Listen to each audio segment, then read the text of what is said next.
De la mañana. Hay temas que a veces, claro, la actualidad local tan potente o lo que pasa en el planeta hacen que uno los deje en segundo plano y no corresponde. Hoy se cumplen 6 meses de la invasión ilegítima que hizo Rusia a través del gobierno de Vladimir Putin sobre Ucrania. Y hoy es el Día de la Independencia de Ucrania. Nos vamos a ir allí porque nos está escuchando alguien a quien entrevistamos a principios de este conflicto, que es Darina Chulakova. Darina, soy Luis Novarecio desde Buenos Aires. Buen día para usted, ¿cómo le va? Muy buenos días para usted y es un gusto de estar con ustedes después de esos 6 meses. ¿Cómo se vive hoy Le en Kiev? agradezco muchísimo. Por favor, ¿cómo se vive hoy en Kiev esta invasión que sostiene el gobierno ruso sobre su país, Darina? Bueno, es verdad que ya llevamos 6 meses de la guerra. He vuelto a Ucrania hace 2 meses, estuve con mi familia y he conseguido sacar a 3 familias de Ucrania a España para pasar el tiempo más peligroso, pero he vuelto y bueno, hemos estado viviendo y estamos viviendo los iguales de los momentos peligrosos, pero claramente que la mentalidad de un ser humano ya se acostumbra bastante y ya hemos pues acostumbrado a los golpes, ya estamos acostumbrados a esas alarmas que suenan casi cada día y bueno, a las malas noticias. Es una desgracia, pero sí estamos casi acostumbradas a las malas noticias que tenemos día tras día en muchas de las ciudades de Ucrania. Me Por parece eso que... seguimos luchando, seguimos trabajando a la vez. Claro, esto quería preguntarle, a lo mejor es incorrecta la pregunta que estoy haciendo. Rusia imaginaba una invasión y derrotar a los ucranianos rápidamente. Esto no ha ocurrido por el En 3 heroísmo y días. la... ¿Perdón? En 3 días. En tres El plan días. era, Claro. claro, Y esto no ha entrar a sucedido... Kiev, a la capital, en 3 días, invadirla toda. Claro. Y esto no ha sucedido. ¿Cómo es el día a día para poder comer, para poder ir a las escuelas? Allí en Kiev, en donde usted está, ¿cómo es el día a día, Darina? Claro, como vivo en la capital, claramente nos sentimos un poquito más protegidos porque el presidente y todos los sedes más importantes están aquí, ¿no? Pero claramente que nos sentimos en cada sitio de Ucrania, pues no nos sentimos a salvo.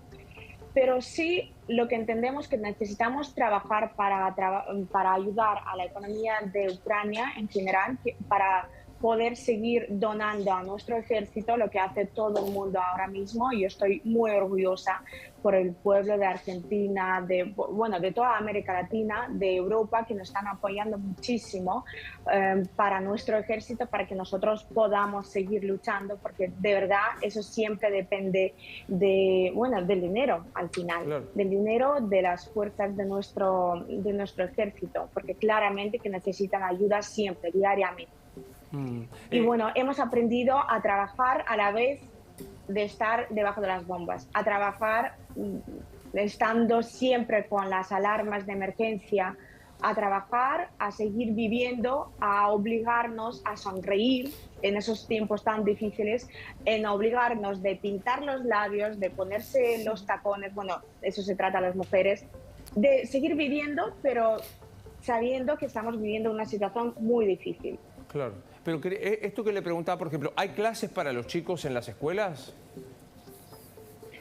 Bueno, que yo sepa, ahora mismo ellos tienen claramente, porque estamos en verano Claro, receso en de verano. Europa, entonces están de vacaciones, pero en septiembre empiezan las clases. En algunas de las ciudades de Ucrania van a ser a distancia, claramente porque no es muy seguro. Mi hermano, por ejemplo, tiene a la niña de 3 años y los jardines de infancia, como hacen, es claramente le dejan entrar a los niños, pero le dicen que el niñito tiene que tener su mochila preparada con la comida, con, por si acaso, la ropa, ¿no?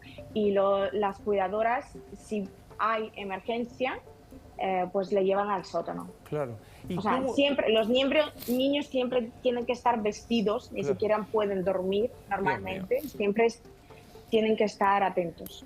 Y Darina, ¿cómo es el suministro de electricidad, agua potable, gas? ¿Cómo es? ¿Hay restricciones? ¿Cómo funciona también en lo cotidiano? Bueno, en Kiev de momento no tenemos estos problemas, gracias a Dios, pero sí nos están preparando para una situación bastante difícil porque a finales de septiembre ya empiezan a bajar las temperaturas y ya nos están diciendo que estemos preparados pues para abrigarnos un poquito más en las casas. A ver si no vamos a tener ese tipo de problemas. Pero usted ha visto lo que estaba pasando en Claro. el Mariupol, en la ciudad invadida por los rusos, que bueno, la gente no tenía ni el acceso al agua potable. O sea, bebían de los charcos. Darina, a los comienzos vimos este gran éxodo de personas que iba dejando Ucrania y caminaba, en algunos casos se tomaba trenes a los países vecinos. ¿Esto cesó? ¿Ya el mayor éxodo se terminó? Claro, bueno, los primeros meses sí era, o sea, algo masivo. Bueno, yo he tenido que, he sido obligada también de salir de mi país porque yo tengo a mi abuelo de 86 años, a las dos familias con los niños pequeños, ¿no? Las familias conocidas que yo tenía que sacar de ese país.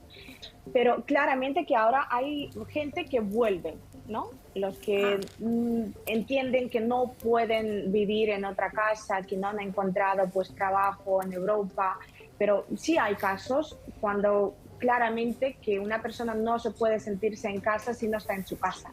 Claro. O sea, no todos se adaptan. Eso es muy difícil. El proceso de adaptación es súper difícil porque ves cómo te acogen, ves a la gente buena, pero no te sientes en casa porque no estás en tu cama, no estás en tu casa, no, a veces no sabes el idioma. Lo mío era un poquito más fácil porque yo sé el español y podía salir a España y ayudar a mis familias, esas a las que yo ayudé. Pero en caso de otras personas, pues se sienten pues invitadas, ¿no? Y lo que hacen es a veces volver, pero volver a las condiciones súper difíciles. Darina, gracias. Un fuerte abrazo desde Argentina para usted y a todo el pueblo de Ucrania. Y en el Día de la Independencia, lo mejor para su país. Gracias por atendernos. Gracias a ustedes muchísimo. Va, Muchas gracias de no dejarnos sin información.